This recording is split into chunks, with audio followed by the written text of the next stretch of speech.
le duc de Savoie. En direct des Alpes.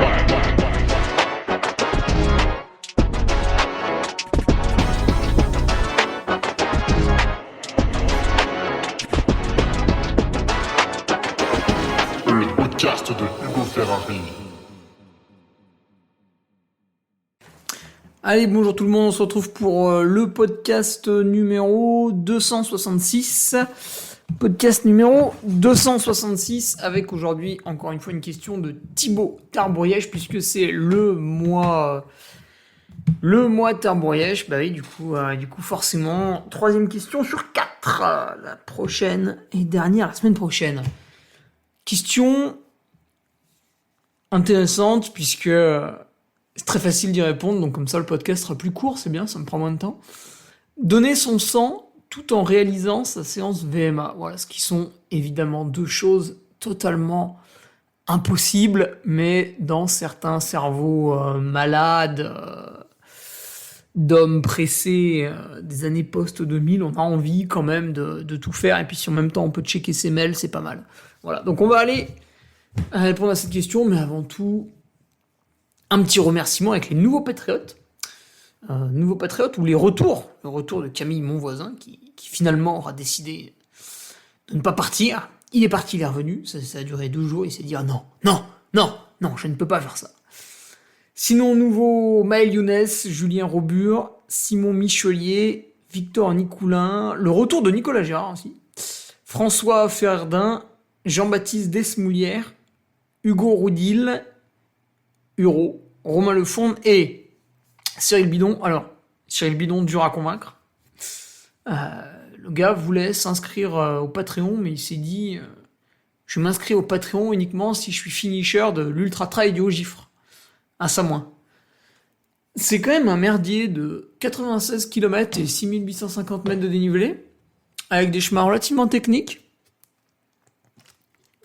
Donc bravo à lui. Et voilà, celui-là, de patriote, je serais allé le chercher. Hein. Pas facile à obtenir. Alors, sinon, point de vue speaker, Samoin, c'est fini. Voilà, comme d'hab, ça a été un week-end particulièrement reposant, où je sors vraiment en pleine forme, grâce à de très bonnes nuits de sommeil. Et puis surtout, le fait de rester debout toute la journée en plein cagnard ne m'a vraiment pas du tout fatigué, contrairement à ce qu'on pourrait penser. Donc là, j'ai attaqué dès le lundi, en pleine forme.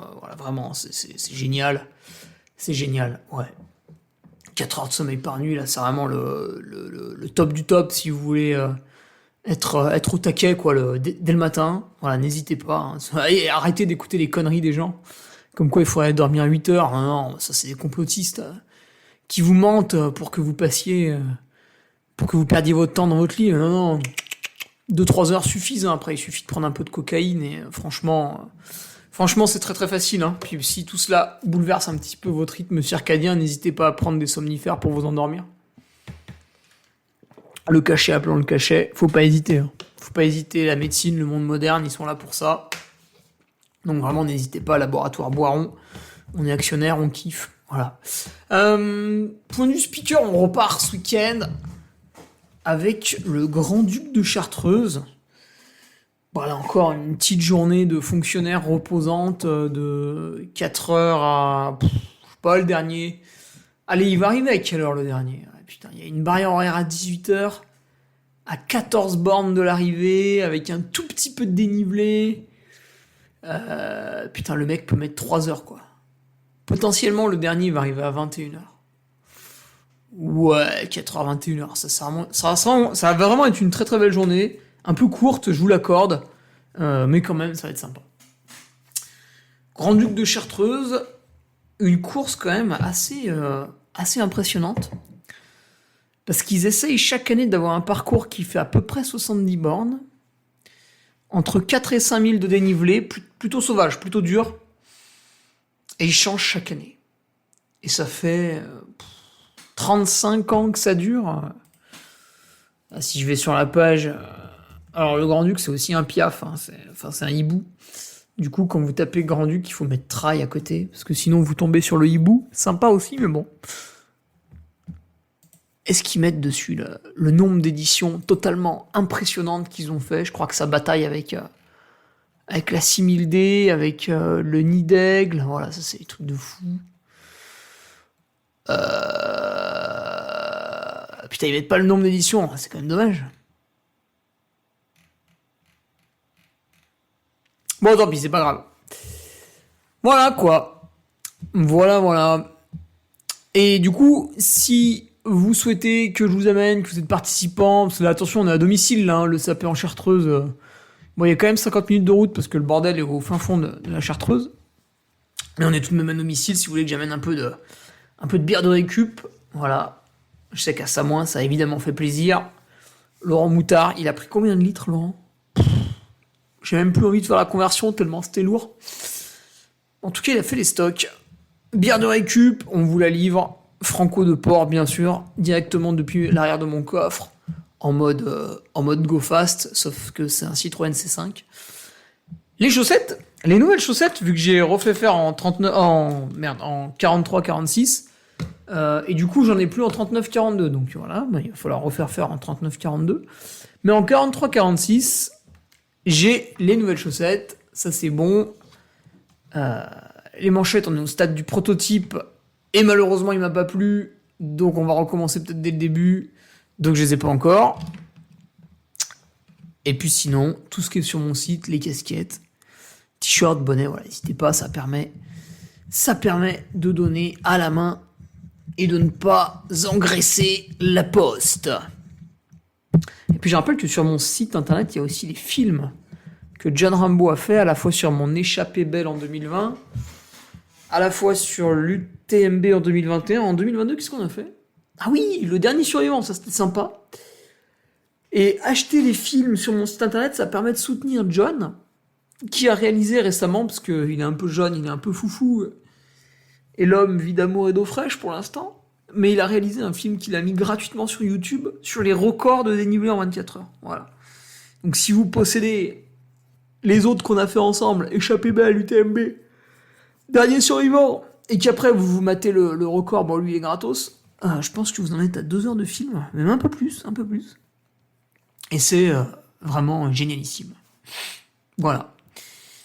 D'un point de vue athlète, écoutez, les Patriotes ont pu consulter le plan de bataille pour mener jusqu'à l'UTMB.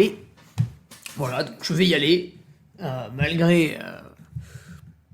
malgré tout, malgré le rendez-vous aujourd'hui même avec le chirurgien pour lui expliquer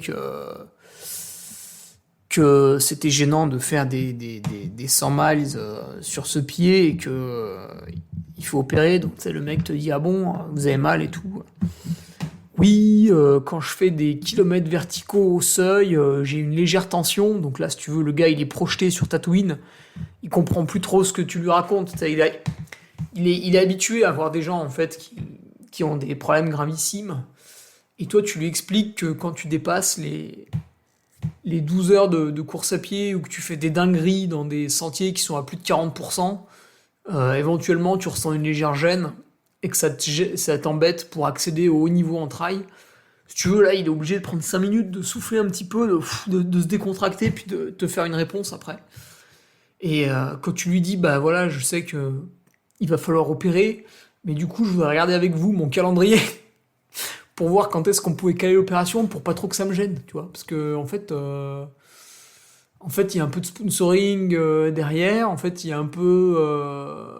ou si c'est pas moi qui cours, c'est moi qui suis debout et qui anime. Donc, en fait, si tu veux, quand tu vas charcuter mon pied, mon ami, derrière, tu vas m'empêcher de gagner 2-3 000 balles. Donc, c'est un peu embêtant. Quand tu me parles de plus d'un mois de récupération, tu vois, ça me gêne un petit peu. Du coup, j'aimerais bien qu'on cale ensemble la meilleure des dates.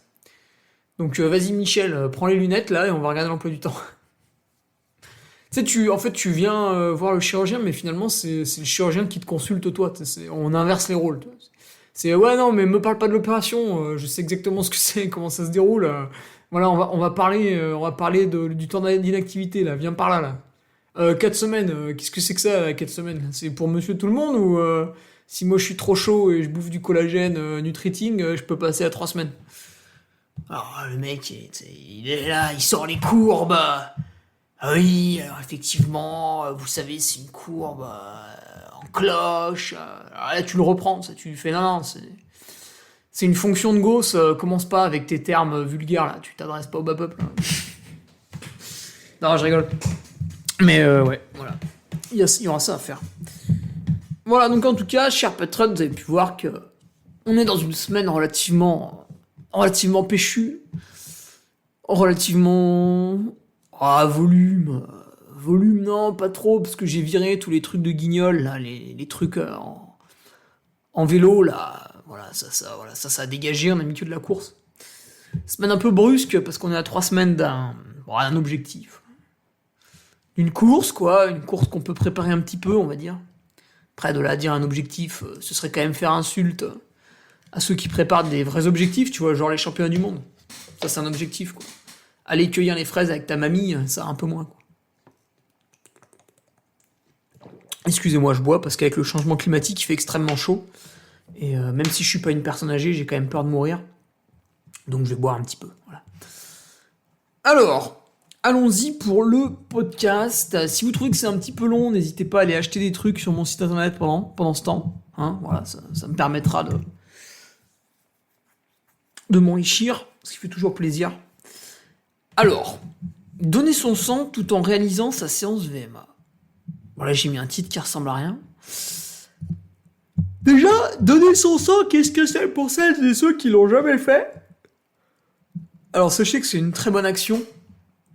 Vous êtes quelqu'un de bien. C'est un peu comme un citadin qui prend tous les jours sa voiture pour aller au travail, mais qui finalement, une fois dans l'année, va se priver d'un vol en avion. Et là, il va dire à tout le monde qu'il est écolo, qu'il est génial et tout. Alors qu'en fait, il prend sa voiture tous les jours pour aller au travail, donc il nous fait chier. Et ouais, mais j'ai une électrique. Non, mais arrête, commence pas avec ça. Ça va m'énerver. Du coup, c'est un peu pareil quand tu donnes ton sang.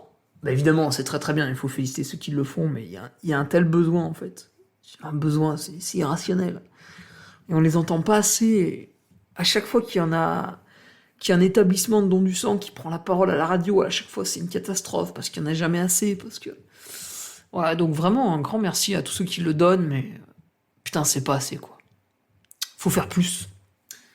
Ou, et ça c'est ma proposition de loi qui marche pour beaucoup de sujets de société, où il faut diminuer la population. Bon, on va mettre ça de côté parce que c'est un peu violent. Mais voilà, donc vraiment merci à ceux qui le font, donner leur sang, c'est très important. Et du coup, qu'est-ce que ça représente pour ceux qui ne le savent pas? On vous prend quand même... Alors c'est amusant parce que des fois on vous dit ouais, on vous prend qu'un demi-litre. J'ai une bouteille d'eau là face à moi. Ma bouteille d'eau elle fait 500 millilitres. Franchement, ça fait quand même un sacré réservoir. D'autant plus que dans ton corps, t'as à peu près 5 litres de sang. Du coup, ça fait quand même 10%. Quand même beaucoup, 10%. Tu vois, c'est pas anodin. Regarde. 2 raisons pour lesquelles c'est pas anodine. Prends une bouteille ou une gourde, ta gourde de vélo, là. Ta gourde de vélo qui fait 500 millilitres. Tu la prends, tu la regardes. T'imagines ton sang dedans. Ça fait un sacré paquet, hein. 10%. On te prend 10%. C'est vraiment un effort considérable. Donc quand on te prend du sang, bah le souci c'est que toi t'en avais besoin en fait. Ton corps s'il s'emmerde à faire en sorte qu'il y ait 5 litres de sang tout au long de la journée, tout au long des mois et des années, c'est parce qu'il y a une raison, si tu veux, c'est parce qu'il l'utilise. Donc là d'un coup tu lui en ponctionnes 10%, le corps il est là en mode ouais vas-y tu fais chier, puisque c'est comme ça je fais la grève. C'est pour ça hein, que les médecins ils t'en ponctionnent pas 50%, c'est parce qu'ils savent très bien que déjà 10% ça fait beaucoup, et du coup si on passe à plus, ça va quand même devenir gênant. Donc 10%, c'est un peu la limite dans laquelle le mec il peut rentrer chez lui, il n'y a pas de problème. Mais au-delà, compliqué. Malheureusement, dans le cas de Thibaut, lui, il veut faire du sport. Donc on est face à quelqu'un qui veut tout faire, il veut donner son sang, il veut faire du sport. Voilà, il veut tout faire quoi dans la journée. Il faut être PDG d'une grande entreprise, il faut aider des associations, il faut être sportif de haut niveau, il faut être père de famille, il faut tout faire. Donc il donne son sang et il veut faire du sport. Et là ça coince. Donc le médecin lui dit évidemment, monsieur, il faut attendre 24 à 48 heures. Et là c'est le drame. Thibaut tombe des nues, il pleure, il fait un caprice, il se roule par terre. Il lui dit non, c'est pas possible, pourquoi moi, pourquoi maintenant, monde cruel. Mais c'est comme ça en fait. Il n'y a pas le choix. Et encore, moi je trouve que le médecin qui te dit 24 à 48 heures, en fait il a pas trop compris quel sport tu fais. Tu sais, lui il pense que tu vas faire 40 minutes de jogging, tu vois, à 9 km/h sur la piste cyclable. Et toi t'es là, t'es en train d'imaginer une séance de seuil... 5 fois 10 minutes en côte avec 1 minute de chaise en haut, 10 squats sautés en bas, les descentes tempo actif, le retour 10 minutes à 15 à l'heure à plate. Toi, t'es en train d'imaginer des folies. Et lui, il est là, dans sa tête, il a le footing de 40 minutes. Donc en fait, quand on nous dit après une prise de sang, enfin après un don du sang, vous pouvez attendre 24 à 48 heures avant de refaire du sport, c'est ouais, 1h30 de vélo cool. Un footing de 40 minutes, mais c'est pas je vais me mettre la rate au courbouillon pour faire du seuil, en fait, pas du tout. Pas du tout, pas du tout. On pourrait même se dire, en fait, est-ce que il parle vraiment de course à pied, parce que le running, ben voilà, vous courez, vous créez des micro-traumatismes, et donc vous perdez un peu de fer. Du fer, quand on vous a pris 10% de votre sang, bah grossièrement, vous avez perdu 10% de votre stock de fer. Vu qu'il y a beaucoup de gens qui sont presque anémiés, bon, ils le savent pas, hein, parce qu'ils en ont rien à secouer et qu'ils font jamais de prise de sang, et ben, tu leur enlèves 10%, paf, ils peuvent peut-être tomber en anémie. Ou encore pas loin, déjà, quand t'es presque anémié, ça veut dire que déjà, ça va pas fort. Ça va pas fort, on t'enlève encore 10%. Bon, bah là, ça va vraiment pas fort. Donc en fait, quand le médecin me dit il faut attendre 24 à 48 heures avant de faire du sport, c'est du sport cool, du sport porté, et niveau intensité, on est proche du néant, quoi. Donc, après, on peut débattre, tu vois. On peut dire, ouais, mais attends, moi j'ai une nutrition au top du top, du coup, quand je suis en train de faire une prise de sang, un don du sang, bah derrière, je vais immédiatement me réalimenter pour que mon corps reproduise du fer. Donc je vais manger du boudin, boudin matin, midi et soir. Alors pourquoi je parle du boudin ? Là on va prendre un petit tableau nutritionnel pour le faire. Et on va regarder ensemble. Parce qu'on a souvent le discours de gens qui nous parlent des lentilles. Donc déjà, le fer qui est issu des végétaux...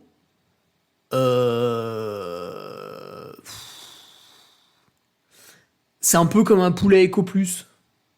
Il y a écrit poulet, mais bon. Voilà quoi, poulet Eco Plus. Fer présent dans les végétaux, il y a écrit fer, mais bon. Voilà. Où sont les prises de sang de nos amis végétariens pour nous prouver que tout ce qu'on raconte, c'est faux ? On m'en a jamais envoyé. Donc, si on prend un petit tableau des aliments en mettant de côté le fait que le fer contenu dans les végétaux, tu peux toujours attendre pour que ton corps il le stocke.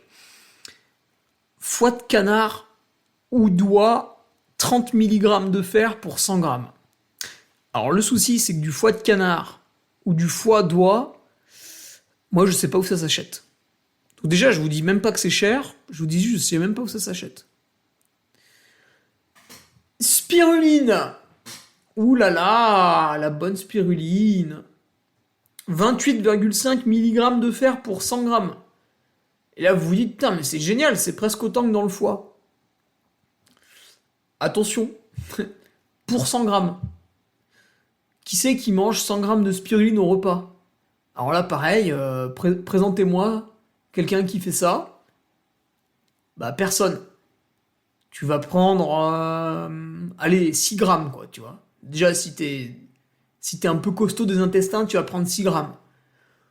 Au-delà, tu vas être un peu comme un peintre en bâtiment, tu vois. Sauf que ce que tu vas peindre, c'est ton slip. Et t'auras qu'une couleur, c'est le marron. Donc c'est un peu embêtant. Boudin, 23 mg pour 100 grammes. Et là, le boudin, alors même s'il a bien augmenté, cet enculé, il est passé, dans l'hiver, on était à 8 € le kilo, ce qui était déjà effroyable. Et là, ça y est, on est à 10 € le kilo, donc voilà, exceptionnel, merci. Voilà, une petite augmentation de 20% en 6 mois. Et Bruno Le Maire, il est là en nous disant non, mais l'inflation, t'inquiète. Ouais, non, mais Bruno, ta gueule, l'inflation, horrible. Horrible, l'inflation alimentaire. Qu'est-ce que tu veux, là, Bruno, là, que j'ai plus de fer dans mon sang et que je sois nul? Non. Chocolat noir, 11 mg pour 100 grammes. Bon, là, c'est pareil, on va pas s'amuser à manger 100 mg de chocolat noir au repas. Par contre, du boudin, tu vas en manger facilement 200 grammes au repas. Voilà, moi j'en mange 250 grammes. Après, à la limite, pour ceux qui sont quand même obstinés et qui restent végétariens, vous avez le combo haricots blancs, tomates séchées, germes de blé, graines de courge. Voilà, tous ces trucs-là, c'est 9 mg pour 100 grammes. Donc là, il y a de quoi se faire de vraies belles grosses salades composées, tu vois, et d'avoir un peu de fer. Après, une fois que t'as mangé 300-400 grammes de salade, c'est pas simple. Hein. Regarde, 200 grammes de boudin, t'es à 46 mg, et 300-400 grammes de salade, t'es à 30-35 mg. C'est un peu dur quand même. Ou alors tu fais un combo exceptionnel. Dans ta salade, tu mets du boudin. Et là, t'es le goût. Voilà, là c'est bon. Ouais, du coup, et les lentilles, sinon, c'est 7 mg pour 100 grammes. Donc là, c'est un peu embêtant parce qu'on a une teneur qui est 3 fois plus faible que le boudin. Et puis, avant de manger 100 grammes de lentilles, c'est pareil, n'hésitez pas à me passer un coup de fil. Ça m'intéresse. 100 grammes de lentilles pesées crues. Ouais, bon courage. Niveau antinutriments, ça fait beaucoup. Ouais, mais moi, je l'ai fait tremper et tout. Ouais, super, t'as diminué les antinutriments de 30% grâce à ton trempage de 24 heures. C'est génial, bravo. Félicitations. Voilà quoi, du coup, comme tu peux le voir Thibaut, c'est vraiment pas facile de reconstituer tes stocks de fer. D'autant plus que c'est pas parce que tu l'avales que tu vas immédiatement le stocker. Attention, on sort pas trop cette phrase du contexte, s'il vous plaît. Donc, malheureusement, il va falloir bien écouter le médecin qui vous fait, ou l'infirmière, ou ce que vous voulez, qui vous fait le don du sang, puisqu'il a sans doute raison. Et moi, je pense même qu'il vous met pas assez en garde quand vous êtes un sportif chevronné, passionné, qui vraiment se donne beaucoup, se dépasse, essaye de faire son maximum à certains jours de la semaine. Je pense qu'il faut attendre quand même une bonne semaine avant la violence, avant de refaire des trucs violents, quand on fait un don du sang. Et puis même pire encore, tu vois, je pense que faudrait s'amuser à faire une prise de sang juste après, genre le lendemain ou le surlendemain, pour voir un peu, tu vois, comment abaisser ton taux d'hématocrite, ton taux d'hémoglobine, pas le fer bien sûr. Ce serait intéressant de chiffrer tout ça. Parce que peut-être que du coup, quand tu fais un don du sang, tu peux reprendre les séances intensives au bout d'une semaine, mais tu te sentiras pas très très bien. Et en fait, si tu fais une course, finalement, cette course, il va falloir la faire 3 semaines après, tu vois. Parce que la durée de vie d'un globule rouge, c'est à peu près 3 semaines. Bon, c'est pas sa création. Mais tu peux te dire que 3 semaines, on est au bout d'un cycle, donc ça se refait plus ou moins bien. Et du coup, j'attends mes 3 semaines de sécurité avant de faire une course objectif. D'autant plus, plus vous êtes investi pour cette course, plus il faut faire attention aux petites choses comme ça avant, quoi. Par exemple, je cours dimanche, je fais un don du sang le mardi, moi je trouve ça un petit peu dangereux. Ça marche aussi dans l'autre sens, je fais ma course, le lendemain je fais un don du sang. Putain, là ça fait quand même une sacrée grosse fatigue, quoi, autant attendre un petit peu. Du coup, je vois deux options à ça maintenant qu'on a compris que on avait une semaine plutôt cool qui allait entourer le don du sang. Bah, de toute façon, des dons du sang, vous allez pas en faire 5-6 par an. Hein.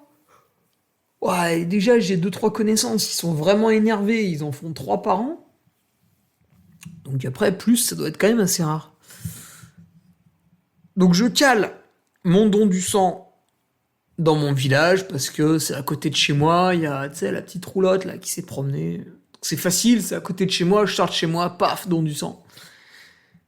Et j'oriente mon calendrier de compétition en conséquence. Ça, c'est la première option. Option numéro 2, je cale ma compétition, parce que je veux faire le marathon du Mont Blanc, donc c'est dimanche 25 juin et c'est pas un autre jour, et du coup, lundi 19 juin, je ne fais pas de prise de sang, même si elle est dans mon village, à côté de chez moi. Donc, je cale ma course, et j'irai faire un don du sang plus tard, dans une autre ville, même si je dois me taper un peu de route. Voilà. Ça, c'est les deux options. Mais il y en a pas d'autres. En fait, il faut accepter. C'est-à-dire, tu prends la décision de donner ton sang. C'est très très bien. Mais il faut accepter que tu nuis de manière éphémère à ta progression sportive, à ton plan d'entraînement. En fait, il faut l'adapter. Et ça, c'est des conseils de bon sens pour durer. C'est comme quand tu fais une mauvaise nuit de sommeil. Bon, une, ça va, mais t'en enchaînes 2 ou 3. Ben, peut-être que t'avais prévu une séance de seuil et ça va pas bien passer. Donc, si tu l'adaptes pas, tu la divises par 2, tu fais des fractions plus courtes, tu fais un seuil un petit peu plus bas au cardio, plutôt en entrée de zone qu'en milieu ou en fin de zone, ou même tu fais rien du tout. Et en fait, si tu t'obstines à y aller, bah c'est là où tu prends des risques pour te fatiguer encore plus ou te blesser carrément. Donc, tu fais le choix de donner ton sang, il faut l'admettre, il faut l'officialiser. Il n'y a pas de séance intense avant une semaine. C'est tout, c'est comme ça, c'est une règle. On la respecte, et si on la respecte pas, on ne vient pas se plaindre parce qu'après on a des problèmes. Certainement pas. Même si on est français et qu'on adore ça. Du coup, c'est exactement comme la séance d'ostéo. T'as des mecs qui font une séance d'ostéo parce qu'ils ont mal, et puis les types sont tellement drogués que le lendemain, il faut qu'ils aillent faire un footing. Un footing qui sert à rien, à part ruiner la séance d'ostéo. Donc les mecs, ils ont dégagé 1h30 de leur temps pour le transport et la séance d'ostéo. Ils ont utilisé leur bagnole sur quelques kilomètres. Je rappelle qu'une bagnole, ça coûte 50 centimes au kilomètre à peu près. Donc si vous faites 20 km, ça vous a coûté 10 euros. Plus la séance d'ostéo qui est quasiment pas remboursée par vos mutuelles. Vous avez fait un effort d'à peu près entre 50 et 70 euros, on va dire.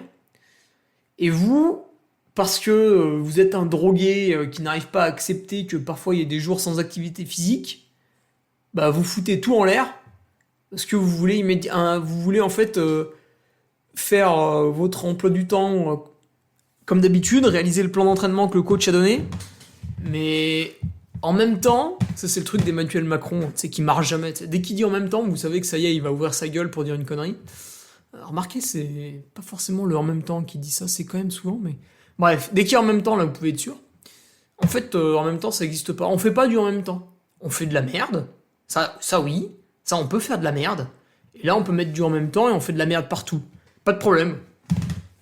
Par contre, si vous voulez faire quelque chose de bien, bah, le en même temps, c'est supprimé de son vocabulaire. Voilà. C'est un peu... Vous écouterez mon coup de gueule, mon coup de pompe, pardon, dans la bande AD+, là, sur le prochain épisode, où je dénonce justement une pratique du en même temps qui nuit à tout le monde. Voilà.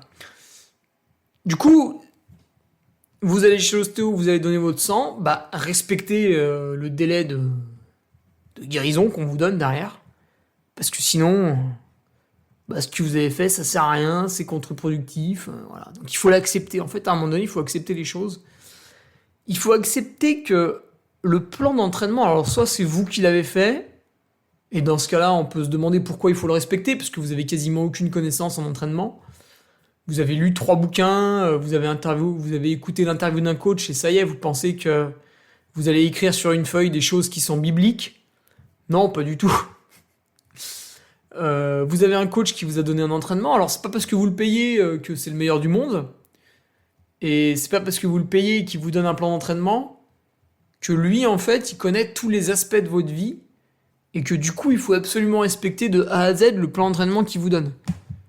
Moi, en ce moment, le plan d'entraînement que m'envoie mon entraîneur, je le respecte entre 50 et 70%. Parce qu'en fait, je vais pas l'appeler tous les 3 matins pour lui dire que dans mon emploi du temps, il y a ça, ça et ça qui ont changé. Pour lui dire que finalement, sur tel événement, je suis rentré plus fatigué que ce que je pensais. Pour lui dire que finalement ceci, que finalement cela. En fait, c'est pas une nounou. Si tu veux, avec ce qu'on leur donne par mois, déjà quand ils vous autorisent à les appeler une fois, c'est quand même pas mal. C'est vachement sympa de leur part. Donc voilà, à un moment donné, il faut aussi être grand, se responsabiliser, s'adapter. Donc ouais, Thibaut, pas de magie, hein. Malheureusement, une fois de plus, on démontre que la magie n'existe pas, et quand tu donnes ton sang, alors, encore une fois, je te remercie. Si tout le monde faisait comme toi, ce serait absolument magnifique. Mais quand tu donnes ton sang, il faut être cool derrière. Voilà. Donc à toi de choisir la bonne date pour donner ton sang, pour être derrière vraiment relax, et pouvoir gentiment refaire les stocks. Et après, tu verras, tu repartiras à l'entraînement en pleine forme, bien reposé, pour faire des bons entraînements. Parce que le but de l'entraînement, c'est de créer une adaptation. Et si tu crées simplement une fatigue dégueulasse, ça sert quand même pas à grand-chose. Voilà, je vous laisse là-dessus. Rendez-vous la semaine prochaine pour la dernière question du mois Tarbourièche. Et oui, le mois de juin. Et sinon, on se retrouve sur Patreon ce vendredi. Qu'est-ce qu'on met ce vendredi sur Patreon ? Eh ben, j'ai un petit descriptif là sous le coude. Ouais. Je voulais comparer 2 trucs là en étant speaker. Je pense que ça va vous apprendre pas mal de choses et vous montrer pourquoi des fois sur certains événements on a du mal à trouver des speakers et pourquoi sur d'autres on en trouve facilement. Alors il n'y aura pas que ce que je dirais, mais c'est pas mal de voir un peu l'envers du décor. Allez, je vous laisse là-dessus et à la semaine prochaine pour un nouveau podcast pour terminer le mois de juin, le mois Tarbourièche. Tu viens d'écouter le podcast du Duc de Savoie. Si tu souhaites approfondir avec de pertinents articles d'éminents spécialistes, rejoins le Patreon.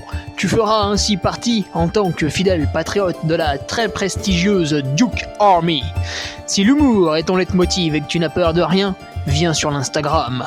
Si tu veux espionner le Duc, car tu es vil et sournois, son Strava est également à ta disposition. Enfin, si tu es vieux, presque sénile et ou débute dans les réseaux sociaux, contente-toi de suivre sa divine page Facebook. Les liens sont dans la description.